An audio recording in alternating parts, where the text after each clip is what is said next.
देखिए latest episodes बिल्कुल ad free. Bharat Ratna doctor Bhimrao Ambedkar को कोटि कोटि नमन। ये कार्यक्रम डॉक्टर भीमराव अंबेडकर के जीवन पर आधारित है, जहां भारत की जनता के प्रति उनकी योगदानों को पूरी सजगता से चित्रित और रेखांकित करने का प्रयास है। कार्यक्रम में दिखाई गई घटनाएं लब्ध प्रतिष्ठ पुस्तकों से ली गई हैं। इस कार्यक्रम के जरिए चैनल की ओर से एक विश्वसनीय, सजग और सकारात्मक प्रयास है कि डॉक्टर बाबा साहेब भीमराव अंबेडकर के जीवन की संघर्ष यात्रा एवं गौरव गाथा पूरे आदर के साथ घर घर पहुंचे और उनके योगदानों से सभी संपूर्णता में परिचित और आह्लादित हों। क्यों मानूं मैं तुम्हारी बात? मुझे एक वजह बताओ जिससे मैं रुक जाऊं। बताओ भीम। पाला भैया दीदी चाल में बेहोश होकर गिर गई है। भाभी गिर गई? कैसे? भैया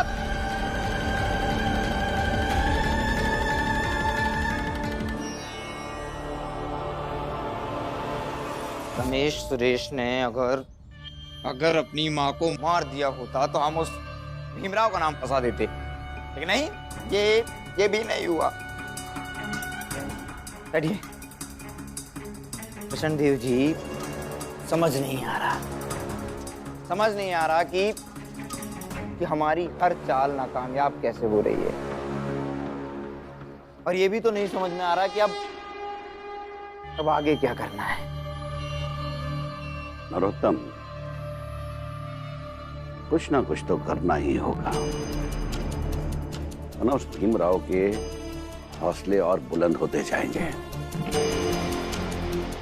मालिक, तुम्हें मालकिन ने खाने के लिए बुलाया। जाके कह दो कि भूख नहीं है, जाओ।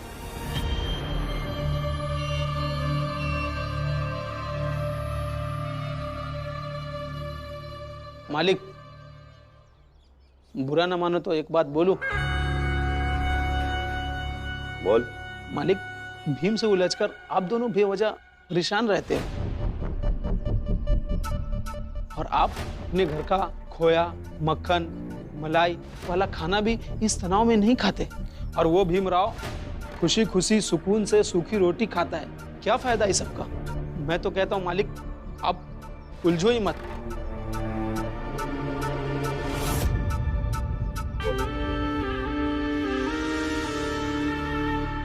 क्या कहा? क्या?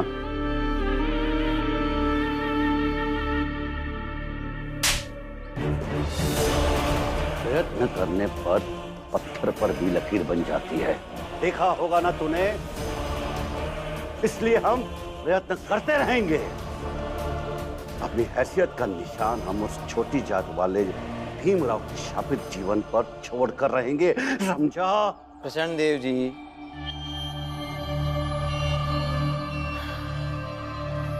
इसे मैं समझाता हूं।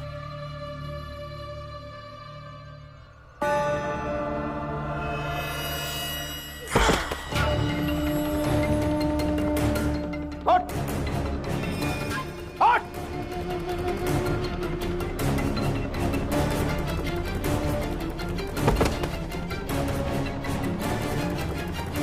मूर्ख! हट! हट! नहीं, ऐसे ही इसी तरह वो भीमराव भी बार बार उठने की कोशिश करेगा, लेकिन हम हर बार उसे धक्का देकर गिराते रहेंगे, समझा?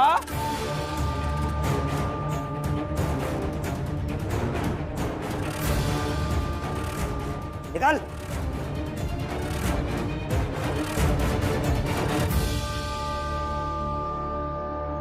भीमराव। करुणा, करुणा, कहाँ है करुणा?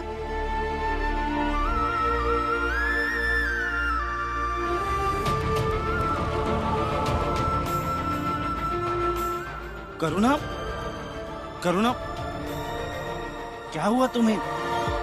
रमा कह रही थी कि तुम बेहोश हो गई हो। झूठ बोला था रमा ने।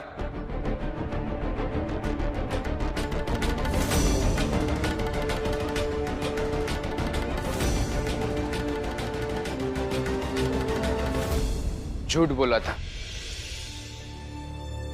ताकि हम भी देख सके कि भाभी के बेहोशी की खबर सुनकर आप क्या करते हैं। और आप दौड़ते हुए आ गए। यही साबित करता है कि आपके जीवन में दीदी का महत्व है।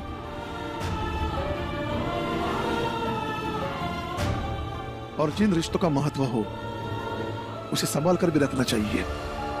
उसकी कद्र खुद भी करनी चाहिए और सामने वाले को उस कद्र का एहसास भी कराना चाहिए।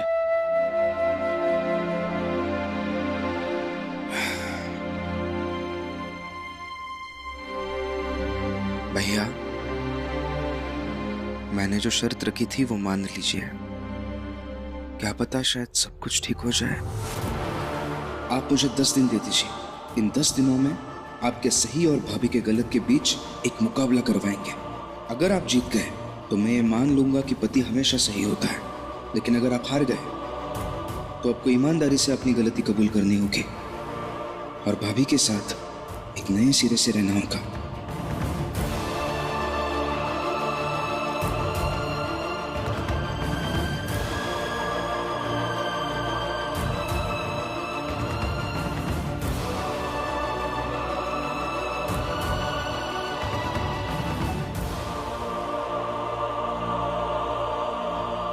मंजूर है शर्त मुझे। मैं तुम्हें 10 दिन का समय देता हूं, लेकिन उसके बाद तुम मेरे और उसके बीच में कभी नहीं आओगे, चाहे मैं मेरी पत्नी के साथ कुछ भी करूं।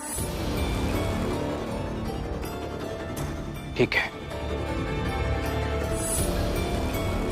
जाइए बाला भैया, अपनी पत्नी को चुप कराइए। आपके 10 दिन का सफर यहीं से शुरू होता है। ठीक है।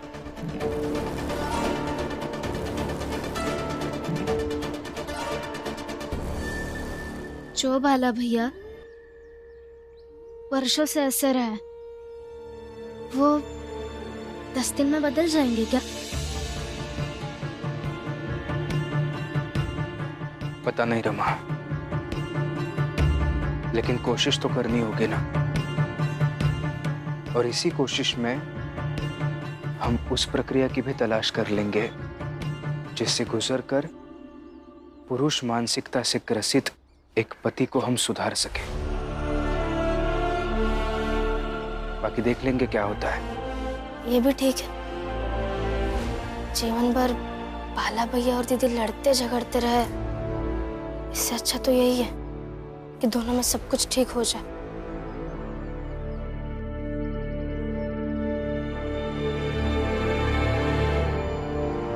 चलो बस करो रोना, उठो। एक। अरे अब मैं कह रहा हूं ना, बस हो गया रोना धोना, उठ जाओ। 2। अरे तुम सुनती क्यों नहीं हो? बस हो गया, उठ जाओ अब। 3।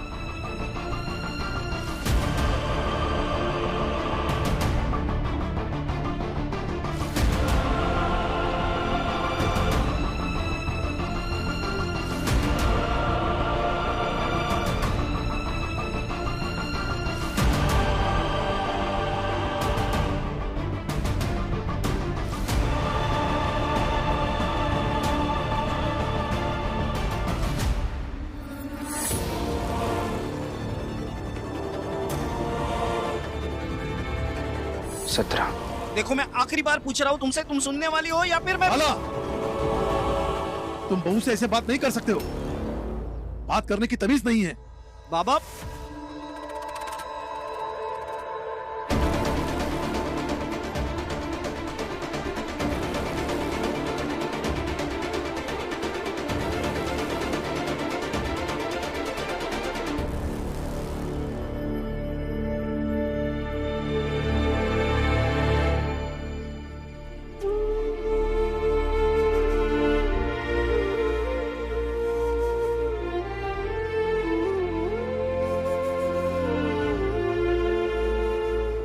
सत्रह बार भैया ने भाभी को चुप होने के लिए कहा और फिर गुस्सा होकर मर्द होने की धौंस दिखाकर भाभी को अकेला छोड़ गए। रमा अब इसी 17 बार की गिनती से बाला भैया को उनकी गलती का एहसास कराने की प्रक्रिया शुरू होगी। तुम एक काम करो, भाभी को लेकर अंदर जाओ, एक अच्छी सी अदरक वाली चाय बनाओ। भैया को अदरक वाली चाय बहुत पसंद है। और भाभी से कहना कि बाला भैया को चाय पीने के लिए कहे, तब तक कहे जब तक वो चाय पी नहीं लेते। चाय? क्या कह रहे हैं आप? बाला भैया अभी अभी दीदी को डांट कर गए और आप चाय पिलाने की बात कर रहे हैं। रमा, चाय से बहुत सारी चीजें आसान हो जाती है, विश्वास करो। और जब चाय से काम बन रहा है तो कुछ और क्यों सोचना? जाओ तुम, मैं जितना कह रहा हूँ उतना कहो। आप ना, सच में आपको समझना बहुत मुश्किल है।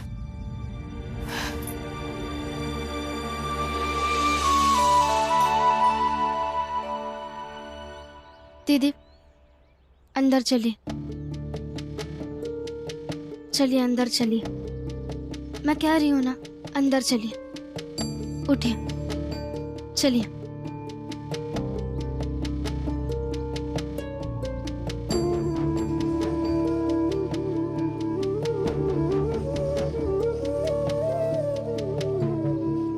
मालिक, मालिक, मालिक! ए, क्या? क्यों गला फाड़ रहा है? मालिक, वो तो पता ही होगा ना, सुरेश और रमेश दोनों का केस खत्म हो गया। भीम फिर जीत गया, बाकी सब हार गए। मनहूस, हमेशा मनहूस खबर ही लेकर आता है तू। अगर उस भीमराव की जीत की कहानी सुनाने आया है तो भाग जा। अभी थोड़ी देर पहले ही एक की हमने पटक पटक कर पिटाई की है।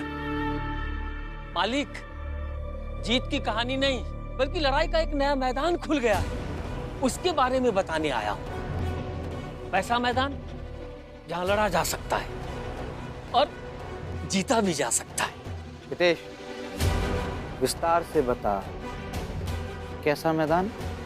मालिक, भीमराव का भाई बाला और बाला की पत्नी, और उनके बीच में हमेशा की तरह ज्ञान देने, दखल देने और सब कुछ बर्बाद करने आया है भीम। बाला मर्द है, पति है, वो अपनी पत्नी को पत्नी की तरह रखना चाहता है। मगर भीमराव जैसे खुद अपनी पत्नी का गुलाम है, वैसे ही बाला को भी बनाना चाहता है। अब आप ही बताइए, सोचिए, समझिए कि उस मैदान में कैसा युद्ध हो सकता है।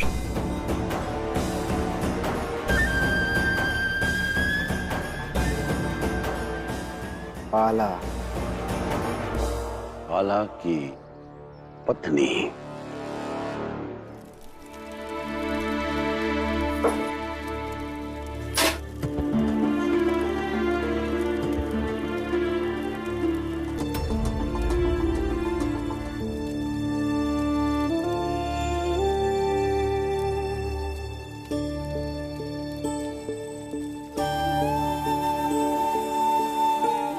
डरिए मत, मैं हूं ना, कुछ नहीं होगा।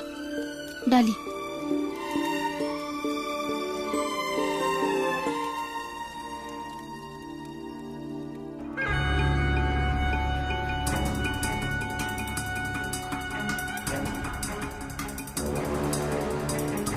कल की बातों से भीम और उसके बाप के बीच जो आग लगी है, उसे बुझने थोड़ी दूंगी मैं।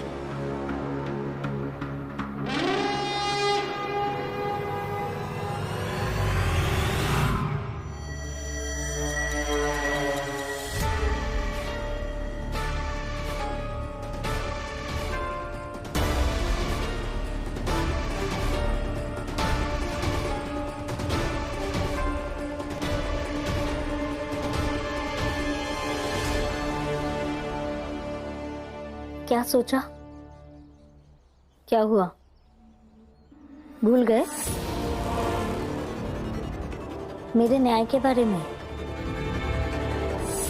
मैंने सोचा सबकी समस्याओं का हल होता है तुम्हारे पास, तो मेरी समस्या का भी कोई ना कोई हल तो होगा ही।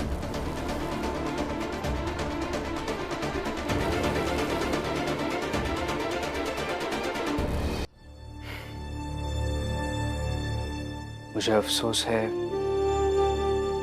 और सहानुभूति भी है आपकी व्यथा और दशा को लेकर। बाबा ने जो किया वो गलत किया, मैं मानता हूँ। मानने से कुछ नहीं होगा, और तुम्हारी ये सहानुभूति नहीं चाहिए मुझे। मुझे बस ये बताओ कि तुम्हारा न्याय क्या कहता है।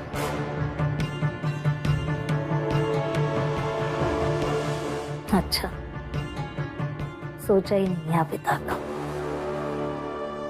ठीक है, सोच लो, जितना वक्त चाहिए सोचने के लिए ले लो, लेकिन ये याद रखना कि मुझे न्याय चाहिए। ये इन्हीं किताबों से पढ़ते लिखते रहते हो ना न्याय के बारे में, तो एक काम करो, कागज और कलम उठाओ और मुझे लिख कर दो कि तुम मुझे न्याय दिलाओगे। लिखो।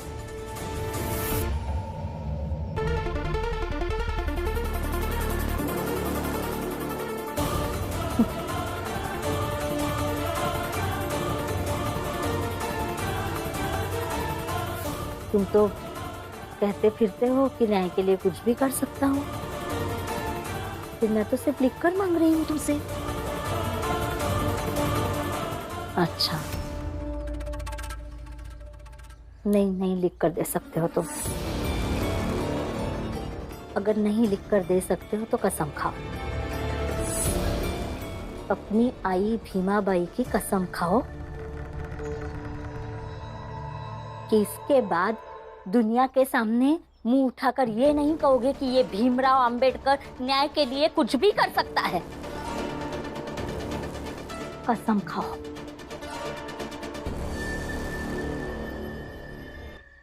दूंगा।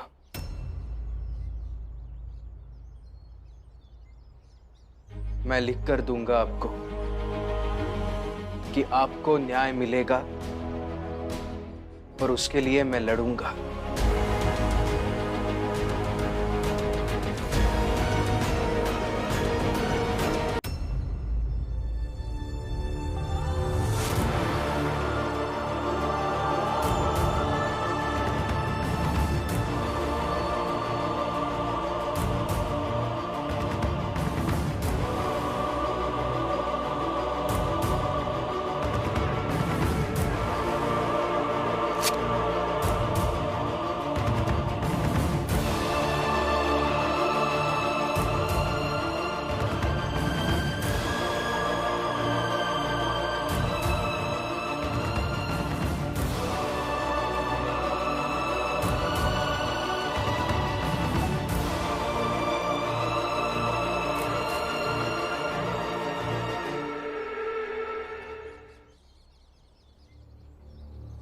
दीदी, अब घबराइए मत, कुछ नहीं होगा।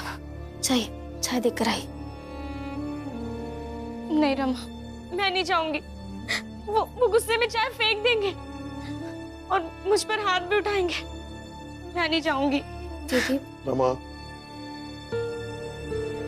उसे खुद चाय देकर आ, फिर मैं बाला से बात करता हूँ कि वो यहाँ से चला जाए। नहीं बाबा, बाला भैया 10 दिन तक रहेंगे यहाँ। क्यों? मेरी शर्त लगी है उनसे। क्या शर्त? तो ठीक है, लेकिन उसका दिमाग अलग ढंग से चलता है। अब बाला भी बदल चुका है, वो अब पहले जैसा बाला नहीं रहा। बुआ, विश्वास रखिए मुझ पर। भाभी को चाय लेकर जाने दीजिए, और यही बाला भैया के भाभी के प्रति बदलाव की शुरुआत होगी। लेकिन भीम, बाला फिर से इसके साथ बदतमीजी करेगा तो बाहर सबके सामने कितना बुरा लगेगा। आप चिंता मत कीजिए भाभी, बस मुझ पर विश्वास रखिए और जाइए चाय लेकर। और हाँ, बाला भैया को बिना चाय पिलाए लौटिए मत। यही आपकी लड़ाई का पहला कदम होगा।